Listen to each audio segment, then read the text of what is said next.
Contact Entreprise vous présente Libreco.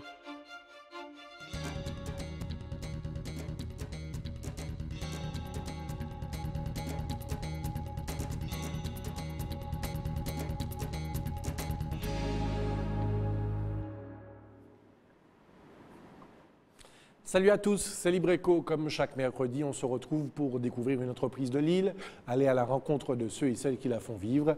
Voici donc le sommaire de ce soir. À l'heure du tout informatique, les logiciels sont aussi devenus indispensables dans la gestion des entreprises. Ces nouveaux outils ne sont pas toujours créés outre-Atlantique. Presidev développe, mais aussi commercialise des supports de travail indispensables. L'informatique avance et se développe au fil des années. Ces professionnels sont parvenus à prendre le train en marche pour suivre cette course à la modernité. Sans oublier le bon plan de la semaine, les chiffres et données économiques de Lille. Vous êtes prêts? Nous aussi. Libreco, c'est parti. Cliquer sur un bouton pour être servi, un geste devenu presque anodin dans notre quotidien, sauf que les logiciels sont aussi devenus indispensables dans la gestion des entreprises. Presidev développe et commercialise ses propres logiciels. Une petite entreprise qui, en surfant sur les spécificités locales, a réussi à s'imposer face aux grands groupes spécialisés. Anne-Sophie Bélanger avec François Brigitte et Mathias Delem. Au cœur de chez ce disquaire, c'est près de 5000 références qui se côtoient.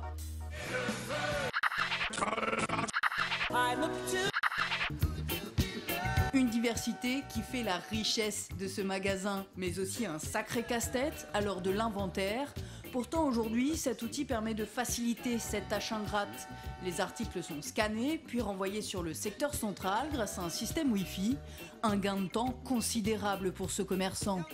À l'époque, il nous fallait facilement 2 jours pour faire l'inventaire. Aujourd'hui, en une journée, on le fait et ça va beaucoup plus vite. Ça nous permet de ne pas trop déranger les articles dans les rayons.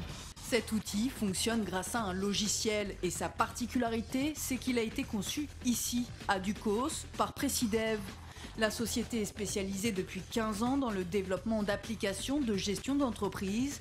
Pour s'imposer sur un marché dominé par les grands groupes, l'entreprise a surfé sur 2 événements. Le fameux bug de l'an 2000. Le marché de l'informatique était relativement ciblé sur les grandes entreprises qui utilisaient des systèmes, des gros systèmes. Et ces logiciels étaient relativement vieux.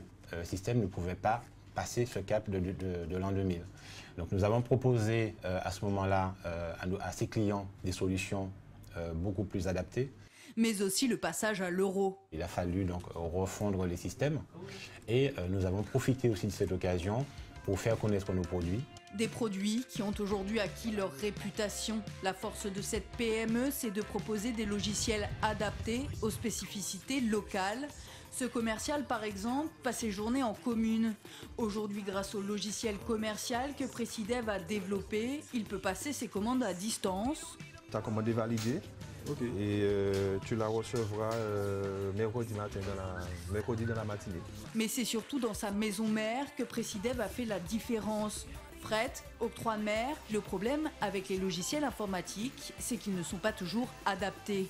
Les logiciels que vous trouvez en métropole, aujourd'hui, n'intègrent pas des paramètres tels que les coûts d'approche qui sont liés à notre exploitation commerciale. Et les fonctionnalités de ces logiciels peuvent s'appliquer partout, dans cette industrie locale, comme dans ce magasin de jouets par exemple.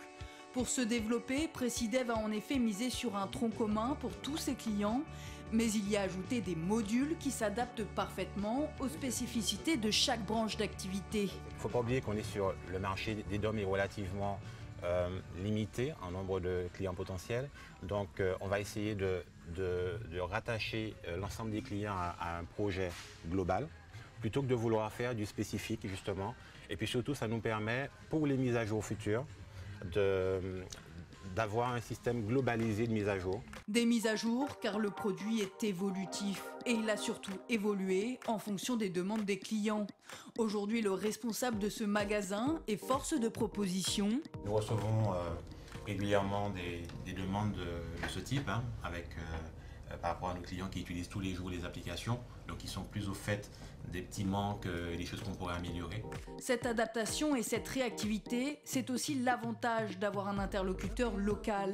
Pour ma part, je pense qu'il est indispensable d'avoir un service local sur un logiciel et surtout sur le suivi. C'est-à-dire que sur l'informatique, ça marche toujours merveilleusement bien, ça nous fait gagner du temps, mais il arrive forcément qu'il y ait des soucis ou voire des améliorations à concevoir et c'est difficile de le faire à distance avec quelqu'un qui est de l'autre côté de la Terre.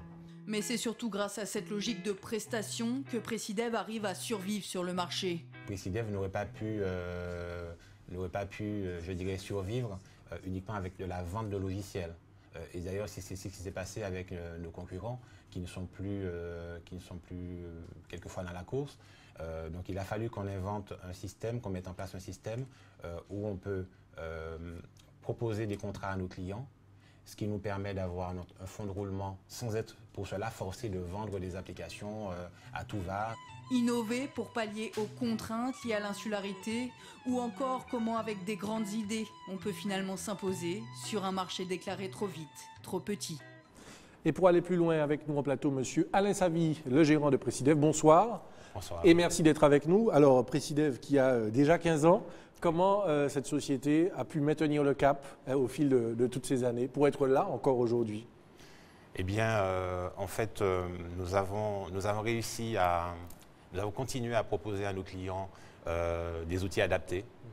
Nous avons su rester compétitifs, nous avons su rester dans la course en nous adaptant aux nouvelles technologies, en proposant des solutions innovantes.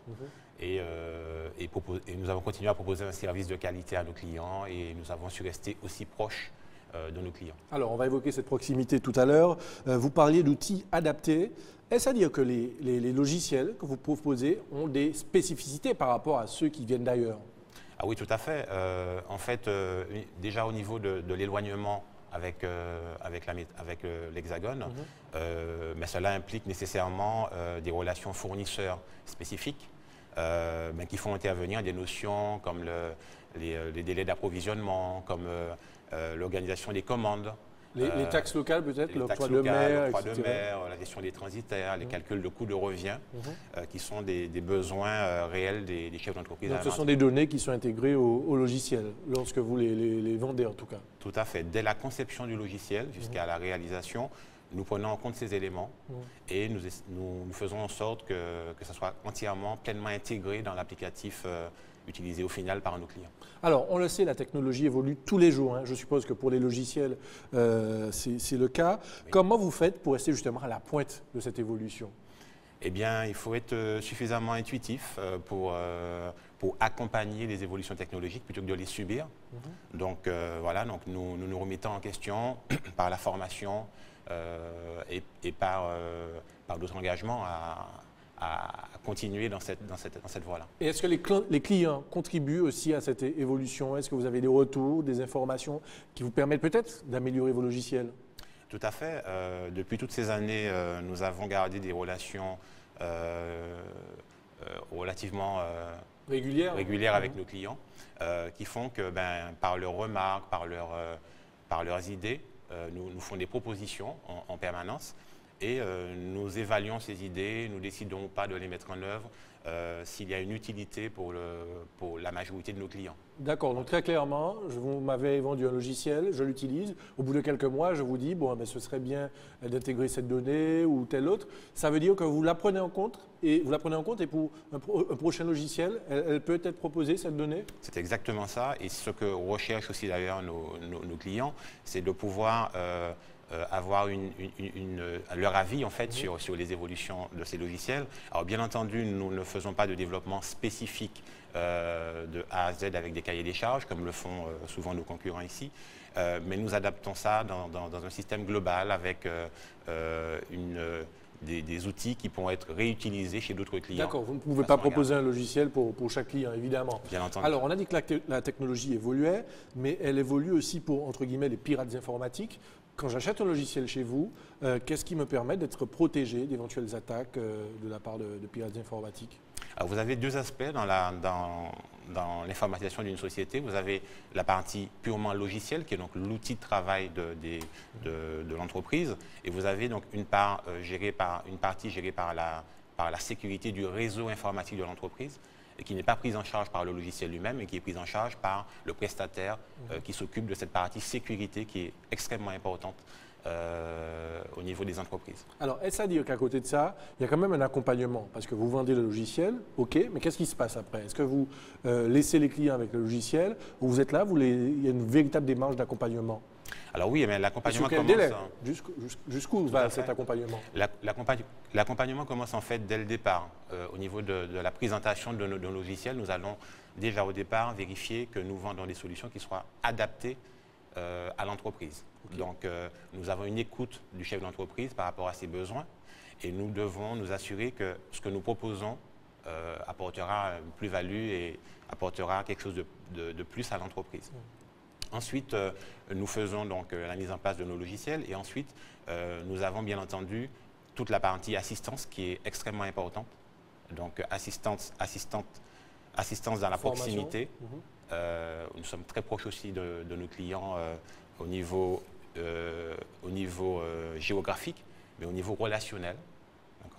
Et bien entendu, pour bien utiliser un logiciel, il faut toute la formation nécessaire pour que l'outil soit pleinement exploité. Donc il y a un suivi qui est réel et maintenu. Donc voilà. 2 chiffres quand même. D'abord concernant les activités informatiques en Martinique, on constate que 50% concernent les activités bancaires et traitement des données. Arrive ensuite le conseil en systèmes informatiques, réalisation de logiciels. Oui. Ça c'est votre partie pour 40%. Et puis 10% pour l'entretien et la réparation. Les filières des technologies de l'information et de la communication, c'est un secteur qui fonctionne visiblement, un secteur stratégique même, puisque cela concerne 250 entreprises pour 250 millions de chiffre d'affaires. Est-ce que c'est en tenant compte de cette réalité-là qui évolue, qui fonctionne, que vous êtes positionné? C'est vrai que dans le reportage, on a vu qu'il y a 2 événements forts, la refonte des systèmes logiciels liés au passage à l'an 2000, le fameux bug de l'an 2000 dont on parlait à l'époque, et puis aussi le passage à l'euro. Est-ce que ce sont 2 événements qui ont boosté votre activité? Oui, sans aucun doute. En fait, lorsque nous avons démarré Precidev, lorsque j'ai démarré Precidev en 1998, j'avais déjà un petit peu pressenti ce besoin par rapport au bug de l'an 2000. Et donc, c'était un petit peu l'occasion de renouveler en fait le parc des logiciels à la Martinique. Donc, c'est un bon moyen d'augmenter en fait le volume de nos clients. Et puis, bien entendu, nous avons profité aussi du passage à l'euro, qui a été aussi un élément important. Il y a beaucoup d'attentes de la part des clients, je suppose. Beaucoup d'attentes, et puis bien sûr, les logiciels qui n'étaient pas adaptés. Donc, c'est vrai que ça a été un élément très important dans l'évolution de notre entreprise. Alors, on l'a vu, l'informatique a révolutionné la Martinique, mais cette révolution est aussi liée à l'engagement, au travail de pionniers, des hommes qui, malgré les difficultés, les barrières, ont permis que la Martinique ne reste pas à l'écart de cette course à la modernité. Regardez. Cette lumière douce, c'est ce qui a guidé les pas d'Alain lorsqu'il a décidé de rentrer après ses études dans l'Hexagone. Depuis toujours, ce programmateur de logiciels voulait vivre en Martinique. Le problème, c'est qu'à l'époque, l'informatique était peu développée, les places très chères, ce qui ne l'a jamais freiné. Je me suis accroché pour essayer de gagner ma place et prouver que j'étais aussi capable que les autres, malgré mon manque d'expérience. Je pense qu'il faut déjà être passionné de ce métier. Parce que c'est un métier qui demande beaucoup d'engagement personnel, beaucoup de sacrifices en fait quelque part. Mais si Alain a fait tant de chemin, c'est aussi parce qu'un jour, d'autres ont décidé de lui faire confiance. Ce cabinet d'experts comptables, par exemple, lui a permis de développer ses logiciels à une époque charnière où l'informatique n'en était qu'à ses balbutiements. Une aventure humaine, intense, où la passion, l'échange ont été au cœur du projet. Pour moi, ça a été une passion. Ça m'a servi beaucoup dans mon métier, mais c'était aussi une passion, parce qu'on a vraiment l'impression de créer quelque chose quand on est dans l'informatique. C'est un métier qui est assez valorisant, comme disait M. Desgaudes, donc on est amené à créer et à produire quelque chose, et que d'autres utilisateurs arrivent à apprécier ce travail. Nous, on apporte la technique, avec des outils qui évoluent avec la technologie, mais on a besoin de personnes qui connaissent bien ce métier et qui puissent nous donner les éléments de base pour réaliser un bon logiciel de comptabilité. Vous apportez la technique, mais aussi la proximité. Et la proximité. Une technique, une passion qui ne suffisent pas toujours pour créer une entreprise. Le chemin d'Alain n'a pas toujours été rectiligne. Avant de se lancer, il a travaillé dans cette entreprise, loin de son domaine de prédilection. Il y aura pourtant appris un aspect essentiel pour réussir. L'entrepreneuriat, ses difficultés, ses contraintes. J'avais mis un peu Alain en garde sur la difficulté du métier. Hein. C'était pas simple. Mais bon, la qualité de ses produits, de ses développements ont permis vraiment de prendre une part de marché significative. Je pense que tu dois être leader sur le marché, là, non? Il faut dire aussi que j'ai beaucoup appris quand j'ai travaillé au sein d'Infodome. Aujourd'hui, Alain met un point d'honneur à donner leur chance aux jeunes sans expérience. Anthony vient d'être recruté, une opportunité pour ce jeune diplômé qui sait aussi que le chemin ne fait que commencer, qu'il n'aura jamais fini d'apprendre. On ne finit jamais d'apprendre car c'est un secteur qui évolue très vite, très rapidement. Dès l'instant où on se rend compte que c'est une passion, les choses deviennent plus faciles. Déjà, il y a cette notion de curiosité que, on va dire, un informaticien moyen devrait avoir. Et cette curiosité vient de la passion. Un peu de curiosité, beaucoup de passion, mais surtout un état d'esprit. Chaque jour se réinventer pour faire avancer une île le plus loin possible. Alors, Alain Savy, on l'a vu, beaucoup de passion pour vos collaborateurs. Tout à l'heure, vous nous disiez que vous formiez les clients, d'accord, vous les accompagnez, mais justement, pour les former, il faut qu'il y ait des gens formés, d'accord. Au niveau de vos collaborateurs, est-ce qu'il y a une formation régulière? Est-ce qu'il y a justement un accompagnement pour leur permettre de maîtriser les outils qu'ils proposent? Ah oui, bien entendu, c'est vraiment primordial. Nous avons déjà, lorsque nous recrutons un jeune, nous vérifions déjà plusieurs points. Je vérifie plusieurs points importants. Déjà, bien, comme disait Anthony, qu'il aime ce métier. La passion, donc. Il faut être passionné par rapport à ça. Et cette passion va permettre d'être toujours prête à apprendre de nouvelles choses, puisque la technologie avance très vite. Il faut suivre. Il faut se remettre en question, il faut y passer du temps. Et la formation est une chose dans les études, mais en fait la compétence vient principalement de l'expérience que l'on va acquérir en entreprise. La réalité sur le terrain. La réalité sur le terrain et bien entendu des formations qui sont réalisées au cours de la vie de l'informaticien, relativement souvent, pour rester à niveau et répondre aux besoins des clients. Alors justement, pour répondre aux besoins, j'aimerais savoir quels sont justement les besoins ou les problématiques le plus souvent posées par les clients. En matière de logiciels aussi, quels sont ceux qui sont le plus demandés? Est-ce que c'est plus des logiciels de gestion, de comptabilité? Dites-nous un petit peu ce qui retient l'attention de vos clients. Alors, effectivement, les logiciels de comptabilité restent quand même des logiciels relativement standards. Donc, on n'a pas, si vous voulez, de spécificité propre à la comptabilité. Par contre, au niveau de la gestion commerciale, c'est là le vrai challenge pour nous, c'est d'arriver à proposer des logiciels qui soient vraiment au fait des réalités martiniquaises. Donc, on va plus avoir un besoin par rapport à Pricidev sur la partie gestion de stock et suivi de stock. Bien entendu, pour compléter ce besoin en gestion, on aura besoin d'une comptabilité qui soit rattachée à la gestion commerciale. Et donc, en fait, on a un besoin d'abord en gestion commerciale, gestion de stock et autres. Et ensuite viennent le logiciel à côté, donc la comptabilité et la paye. Qui est le plus souvent demandé, je suppose, par les entreprises, pour les accompagner, évidemment. Puisque vous parlez de l'outil informatique, encore un chiffre pour savoir qu'il est le plus utilisé en Martinique que dans les DOM. L'utilisation d'un ordinateur de l'entreprise, on constate qu'il est à 79% chez nous, contre 73% en Guadeloupe et puis 69% derrière pour la Guyane. Vous qui justement rayonnez sur la Martinique, la Guadeloupe, la Guyane, la Réunion, on en parlera tout à l'heure, comment expliquez-vous le fait qu'en Martinique, on soit plus proche de notre ordinateur que dans les autres DOM? Oui, en fait, je pense que ça peut venir un petit peu de l'histoire de l'informatique. Je pense qu'à la Martinique, nous avions eu dès le départ un certain nombre d'acteurs, notamment les experts comptables, qui ont entraîné un petit peu l'ensemble des entreprises vers l'évolution informatique.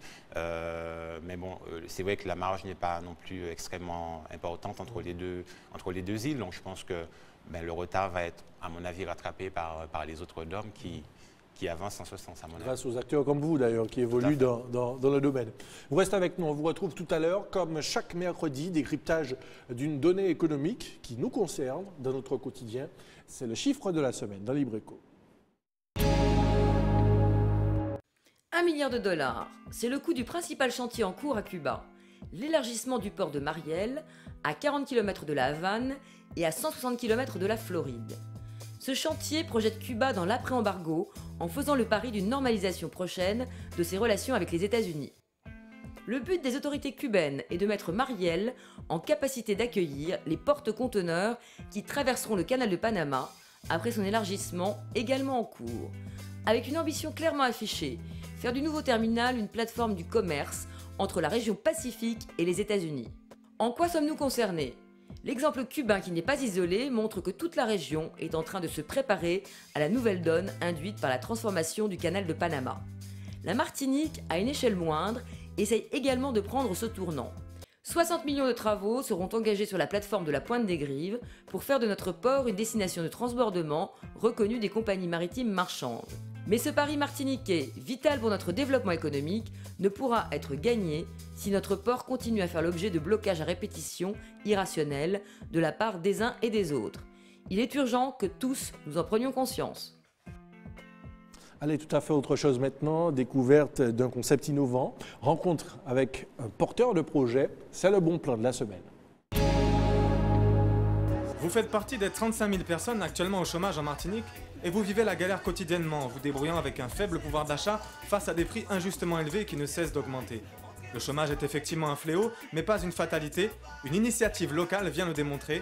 Il s'agit de la carte Chôme Pass, basée sur le concept de la solidarité active. Nous voulons aider les chômeurs à faire de bonnes affaires. Nous comptons sur les partenaires, sur les chômeurs, sur toutes les personnes qui sont intéressées à faire bouger les choses. Nous avons fait cette carte de réduction qui donne droit à des remises de 5 à 20% chez nos partenaires. Et pour s'inscrire, c'est tout simple. Il faut une photo, un justificatif attestant que vous êtes inscrit au Pôle emploi. La carte est à 2 € hors taxe par mois. Des réductions qui tombent à pic quand trouver les bons plans est une préoccupation quotidienne. En tant que chômeur, on est toujours à la recherche d'astuces pour faire des économies. C'est difficile, au-delà de la crise, c'est difficile pour un chômeur d'assumer tous les jours. Donc j'ai eu l'information concernant la carte passe, un petit document, le petit fascicule. Et donc je suis venue me renseigner, savoir comment ça se passe, quel avantage je pourrais en tirer en tant que chômeur. La carte Chôme Pass vous permet ainsi de profiter de remises sur des produits ou des services dans divers secteurs d'activité listés sur le site chômepass.fr. Pour l'instant, nous avons un institut de beauté. Nous sommes en collaboration avec d'autres partenaires comme des opticiens, des pharmacies. Nous avons des pâtisseries, notamment la pâtisserie Impériale des Îles. Alors ça vous fera 2,40 €. Merci. Il y a une bonne différence quand même. J'ai une remise de 15% ici. Donc au lieu de 2,40 €, j'ai payé quand même 2,04 €. Donc ça m'a fait 36 centimes de bénéfice. Donc c'est super. Nos anciens essaient aussi de gérer la crise avec pour la plupart une petite retraite.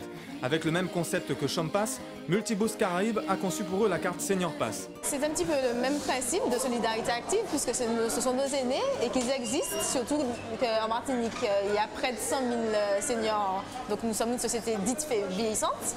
Nous voulons aussi les aider à profiter des économies, à faire de bonnes affaires.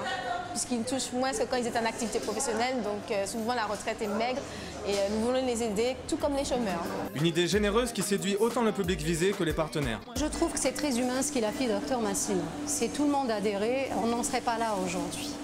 Donc redonner un petit peu confiance en soi, aider l'autre, c'est la mission de tous normalement. Hein. Donc moi je vois pas pourquoi je le ferais pas. 15%, 10%, 20%, ça va pas nous tuer. Et il faut essayer, il faut aider son prochain. La Bible le dit, il faut aider son prochain. Et si on peut aider comme ça, ben moi je suis prête à y aller. Chôme Pass, Senior Pass, une initiative privée pour un résultat collectif dans un contexte de crise où la solidarité se doit d'être véritablement active. Nous faisons cela, c'est pour nous-mêmes et puis pour la population, pour nos aînés. Donc c'est tout à votre honneur de participer au concept. Donc ceux qui nous entendent, partenaires, État, collectivité, si vous êtes intéressés, n'hésitez pas à venir nous voir. Je laisse mon numéro de portable, c'est le 0696 74 70 87. Et l'on retrouve Alain Savy, avant de conclure avec lui, pour vous demander peut-être les perspectives, les projets de développement pour Précidev, en rappelant que vous êtes présent en Martinique, vous vendez aussi des logiciels sur la Guadeloupe, la Guyane et la Réunion. Est-ce qu'à travers tout ça, il y a des projets de développement pour votre société ? Eh bien, je pense que oui. En fait, il y a déjà plusieurs points. Il faut déjà qu'on garde le cap par rapport à ce qu'on fait depuis le début. Donc, garder la fiabilité de nos logiciels, déjà, c'est un point important. Continuer à avoir une bonne qualité de service. C'est le point aussi qui est complètement rattaché au premier, disons. Ensuite, proposer des nouveaux modules pour nos clients et puis suivre aussi les tendances technologiques. Être à la pointe de l'évolution. Tout à fait. On parle beaucoup de smartphones, on parle beaucoup de tablettes. Il faut qu'on ait des outils mobiles capables de fonctionner sur ces nouveaux outils. Très important pour l'entreprise. Et puis, nous comptons aussi sur les évolutions par rapport à l'exportation de nos produits ailleurs, comme aux Antilles, notamment à La Réunion, où nous avons commencé depuis l'année dernière à avoir quelques clients intéressants. Et on peut constater quand même une possibilité d'évolution assez importante à La Réunion. On a un petit peu l'impression que la crise est moins présente dans les entreprises là-bas, qu'elles sont prêtes à c'est vrai que c'est un marché qui est important aussi. Voilà, dans l'informatique, alors que c'est relativement calme chez nous. Donc il faut aller voir un petit peu ailleurs ce qui se passe. Et avec les outils dont nous disposons aujourd'hui, on est capable de gérer des systèmes informatiques à distance, par la prise de main à distance, comme on le ferait pour le télétravail ici. Enfin voilà. Donc on a de belles choses à venir. Bon, en tout cas, c'est tout le mal que j'en vous souhaite. Merci d'être venu nous parler de votre société dans cette émission. Et on suivra évidemment le parcours de votre entreprise. Libreco est quasiment terminé, mais juste avant, comme chaque semaine, l'actu Contact Entreprise. Ce jeudi 28 février aura lieu le conseil d'administration statutaire qui précède l'Assemblée générale ordinaire de Contact Entreprise. Ce conseil d'administration qui doit notamment arrêter les comptes sera l'occasion de constater que ceux-ci sont bien tenus grâce à l'engagement permanent des 220 adhérents de Contact Entreprise qui fournissent à l'association ses seules ressources à travers leurs cotisations.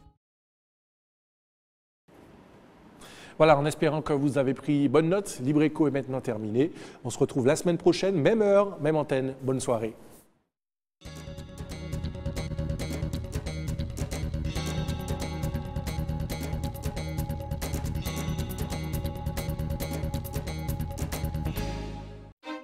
Contact Entreprise vous a présenté Libreco.